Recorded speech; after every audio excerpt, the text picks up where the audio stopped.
ዮናስ ጽጌረዳን እንዳያችሁት ነፃ አውጥቷታል። ግን ደግሞ ዮናስ መርሳት የሌለብህ ነገር ምንድን ነው? እዚህ ችግር ውስጥ የሚያስገባት አንተ እንደሆንክ መዘንጋትም መርሳትም የለብህም። ምክንያቱም እድሜ ለኔ ነው ብለህ እንግዲህ ደረትህን ልትነፋ አይገባም ብዬ ነው እኔ የማስበው። ምክንያቱም እንግዲህ በዚህ ችግር ውስጥ ሳታስበውና ሳታልመው ጽጌረዳን እዚህ ችግር ውስጥ ጎትቶ ያስገባት ራስህ ስትሆንክ ድረስ እድሜ ለኔ እኔ ነኝ ምን ላይ ነፃ ያደረኩሽ ብለህ እንግዲህ እኔ በማውራት ትንሽ ቀር ብሎኛል። ግን ደግሞ ነፃ ስላስወጣት በጣም ነው ደስ ያለኝ ከሚባለው በላይ እና ሌላው እንግዲህ እንዳያችሁት ሌላ ነች። ሌላ እንግዲህ ያሰበችውን ነገር ከመጀመሪያውን ጀምራ ለመኮንን እንግዲህ ከሽማግሌው ጋር የሆነ ነገር እንግዲህ እንደ ማላድለ ወይኔ ሽማግሌው እያለችም እንግዲህ የሆነ አንዳንድ ምልክቶችን እንግዲህ ተመልክተንባል ነበር እና ዛሬ ላይ እናቴ አቶ መስፍን ደግሞ እንዳያችሁት እንግዲህ ከአሁን በፊትም በተደጋጋሚ እንግዲህ እዛ ቤት የመጣን ሰራተኛ ከጽጌረዳም እንግዲህ ጀምሮ እንዳያችሁት ይመኛት ነበረ። ግን ደግሞ ጽጌረዳ ጎበዝና ጠንቃቃ ልጅ ስለሆነች እንግዲህ ግን እንዴት እንደዚህ አይነት ነገር ታስባለህ በማለትም ከፍ ዝቅ አድርጋ እንግዲህ አዋርዳ ነበር ከዛ ከቤት ጥላው እየወጣችው። ግን ሌላ አሁን ላይ በወጥመዱ ውስጥ እንግዲህ አስገብተዋለች ማለት ነው። አሁን ላይ የፈለገችውን ነገር እያደረገኝ ነው። እናንቺም በቤት ሰራተኝነት እንግዲህ ግን ከምትንከራተች ለምንድን በአቋራጭ ህይወትሽን አለወጥልሽም እያላት ነው ማለት ነው። እና ከአቶ መስፍን እንግዲህ እየተረዳን ያለ ነው ብዙ ሰራተኞችን እንግዲህ ክን እያስገባ ህይወታቸውን እንደዚህ እያደረገ በሀብቱ እንግዲህ እንደሚያታልላቸው ነው እንግዲህ እየተረዳ ነው ማለት ነው። እና ሙዶች እንግዲህ በንጋታው ማለት ነው አቶ ማለት ነብዩ ማለት ነው ወደ አባቱ ክፍል እንግዲህ እያለፈ ባለበት ጊዜ ላይ ሌላ በሌሊት እንግዲህ ከአቶ መስፍን ክፍል ስትወጣ ያገኛታል። እንግዲህ ነብዩ በጣም ነበር የደነገጠው። ማለት ምን ትሰሪያለሽ እዚህ ከአባዬ ክፍል ምናምን በዚህ በጠዋት አይነት ነገር እንግዲህ ጥያቄ ጠይቋን ነበረ። እንግዲህ ሌላም እንዳያችሁት ያው ብልሃደ ያሪያል የሆነን ነገር አስባችሁበት ከገባችሁ የሆነ መፍትሄ አታጡም አይደለም። እና ሌላም እንግዲህ እንዳያችሁት ምንድን ነው ያለችው እንግዲህ የሚበላው ምግብ ምናምን ምን ትበላለህ ብዬ ለመጠየቅ ነው የመጣሁት ብላም እንግዲህ ለነብዩ ተነግረዋለች። ነብዩ ደግሞ እኔ እኮ ሌላ ምናምን ብሎም እንግዲህ ሌላ ነገር እንዳሰበ ለማስረዳት ሞክሮ ነበረ። አረ ምናምን ስትለም እንግዲህ ናይሽ በቃ እንደዛ ከሆነ ስትልም እንግዲህ ትነግረዋለች። በቃ ነብዩ የምፈልገው ነገር አለ ስላ ስትለው ማይ የለም ምን የምፈልገው ነገር የለም በቃ እሱ የምፈልገው ነገር ስለሌለ ከሌለ እኔ እሱ የሚፈልገውን ነገር ስለነገረኝ በቃ ልሄድና ልስራለት ትልና እንግዲህ ትነግረዋለች። እሱም እንግዲህ እሺ በቃ ሂጂ ወደምትሰሪበት ስሪ ይላትና የሆነ ሌላ በሀሳብ ጭልጥ ብላ ሄዳ ነበረ። ሌላ ሂጂ እኮ ወደ ስራሽ እያልኩሽ ነው ሲልም እንግዲህ ነብዩም ጮክ ብሎ እንግዲህ እያናግራታል ማለት ነው። ይህንን ነገር እንግዲህ ሲያናግራት ሌላም እንግዲህ ምንድን ነው ያለችው እኔ ምልክ የሆነ ነገር ልጠይቅ ነበረ ካልደበረክ ስትለው ምንድን ነው ኧረ ጠይቂ ሌላ ችግር የለውም ሲልም እንግዲህ እየነገራታል ማለት ነው። ማለት የሆነ ሰሞኑን በጣም እያሰብክ ነው በጣም እየተከስክ ነው ስለዚህ ምንድን ነው ያጋጠመህ ነገር ካለ ምናምን ብዬ ነው ስትልም እንግዲህ ግን ያኔ ትነግረዋለች ማለት ነው። አረ የለም ማለት እንደዛ መስሎሽ ነው እንጂ የለም። አይ በቃ አለ አይደለ አንተስ እኔ ሴት ነኝ አንተ ወንድ ነህ ስለዚህ የሆነ ነገር ከፍቅረኛ ምናምን ተጣልተህ ተሆነ የሆነ አሾልኬ ምናምን እነግርሃለሁ አላለች። ከዛ እኔ ከአሁን ላይ እንግዲህ ጥሩ ሀሳብ ባይሆን አሁን ጥሩ ሀሳብ አንስተሻል እኔ ሀሳብ ሲኖረኝ አንቺ አሾልከሽ ትነግሪኛለሽ ብሎም እንግዲህ ግን አትነብዩም በመሳቅ እንግዲህ ግን በዛ ይለያያሉ ማለት ነው።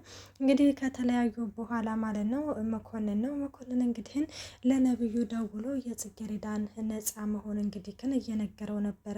እና ነብዩም እንግዲህ አሁን ላይ ምንድን ነው ያለው ብዙም ኬርሌስ ነው ሆኖ ያሰበው። ምክንያቱም ነብዩና ፌበን እንግዲህ ከአሁን በፊት በጽጌረዳ ጉዳይ ላይ ነብዩ እንዲጠላት እንዲርቃት ካደረጉ በኋላ አሁን ላይ እንግዲህ ነብዩ ደግሞ የጽጌረዳን ነፃ መውጣትና እንዲሁም ደግሞ የሆነ ደስ ይልሃል ብዬ ነው በመጀመሪያ ላንተ ያበሰርኩ አይነት ነገር እንግዲህ እየነገረው ነበረ። እኔ በእርግጥም ክፋቷን ማለት ጉዳይ እንድትጎዳ አልፈልግም ክፏን አልፈልግም ያ ማለትም ደግሞ እኔ ብዙ አስደስቶ ምናምን ቦርቃለሁ ማለት አይደለም ሲልም እንግዲህ ግን ነብዩም እየነገረው ነበረ። እውነት ነው በነገራችን በነገራችን ላይ ያው አንዳንዴ አለ አይደለ ለምትወዱ ሰው ክፋቱን አትፈልጉም አይደለ?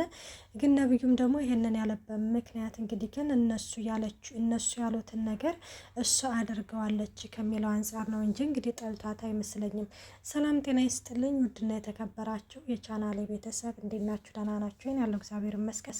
እንኳን በሰላም መጣችሁ ወደዚህ ቻናል። ለዚህ ቻናል አዲስ ሲሆናችሁ ሰብስክራይብ በማድረግ ቤተሰብ ይሁኑ። እንዲሁም ነባሪ ስለምታበረታቱኝ እጅግ አድርጌ አመሰግናለሁ። ተወዳጅና ልብ አንጠልጣይ የሆነውን ጽጌረዳ ድራማ ይዘንላችሁ ቀርበናል።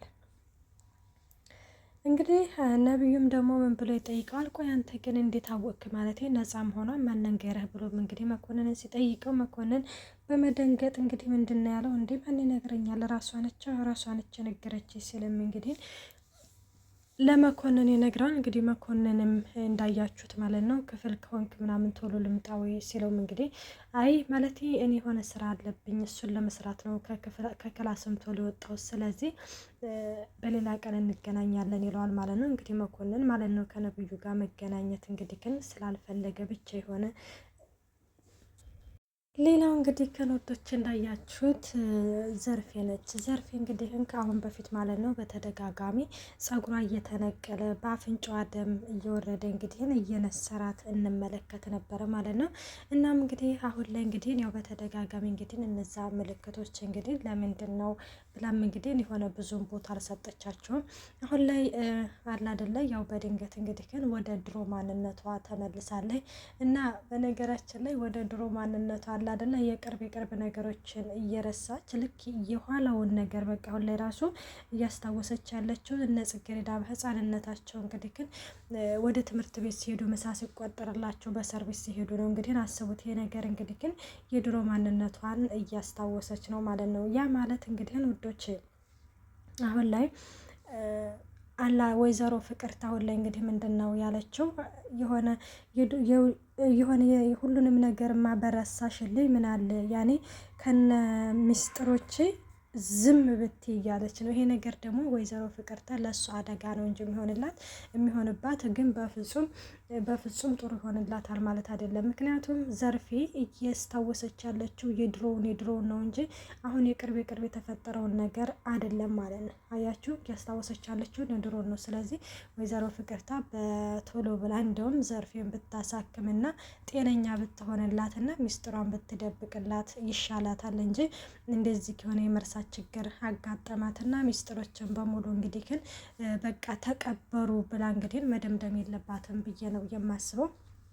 እና ሙዶች እንግዲህ ሌላው እንዳያችሁት ማለት ነው ዶክተር ጋር ደውላ ነበረ ወይዘሮ ፍቅርተ እናም ያለውን ነገር እንግዲህ ግን እያስረዳቻት ነበረ እና ስታስረዳ እንግዲህ ዶክተሩን በቃ ትምጣና ያለውን ነገር መርምሬ እዚሁ ውጤቱን ብናገር ይሻላል፣ አሁን ይሄ ነው ማለት አልችልም ብሎም እንግዲህ ለፍቅርተ ነግሯል ነበር። ፍቅርተም ዘርፌን እንግዲህ ወደ ዶክተር ጋር መሄድ አለብን ብላ ወደ ሐኪም ቤት ይዛት እየሄደች ነበረ። እንግዲህ ፍቅርተንም እንድናለችው ዘርፌ የሚሰማሽን ሁሉንም ነገር ለዶክተሩ መናገር አለብሽ፣ ምንም ነገር እንዳትደብቂ ስትልም ነግራታለች። እሷም ኧረ አልደብቅም ምን ብዬ ደብቃለሁ ስትልም እንግዲህ ትናገራለች። ሌላው በጣም እንግዲህ ያስጨነቃት ነገር የጽጌረዳ ነገር ነው። እንዴት በአሁን ሰዓት የጽጌረዳ እንደማስፈልጋት እያወቀ እንዴት ፈጣሪ እንደዚህ ያደርገኛል እያለች ነው። ፍቅርተ ግን መጀመሪያ የአንቺ ጤና ነው የሚበልጠውና መጀመሪያ እንግዲህ ለአንቺ ጤና ነው እንግዲህ እንትን ማለት ያለብን እያለም እንግዲህ ግን እየተመለከተም ነው። ሌላው እንግዲህ አሁን ላይ ጽጌረዳ በፍርድ ቤትም እንግዲህ ነፃ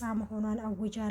ግን ደግሞ የሰርጉን ነገር እንግዲህ የሆነ ነፃ ከወጣች በኋላ ማለት ለመተው አስባለች። እኔ በነገራችን ላይ ዮናስን ባትተው በቃ ትቀጥልና በዚሁ ወደ ትዳር ትግባ ነው የምለው። አንደኛ ያልኩበት ምክንያት እንግዲህ ግን እኔ እንጃ ያኔ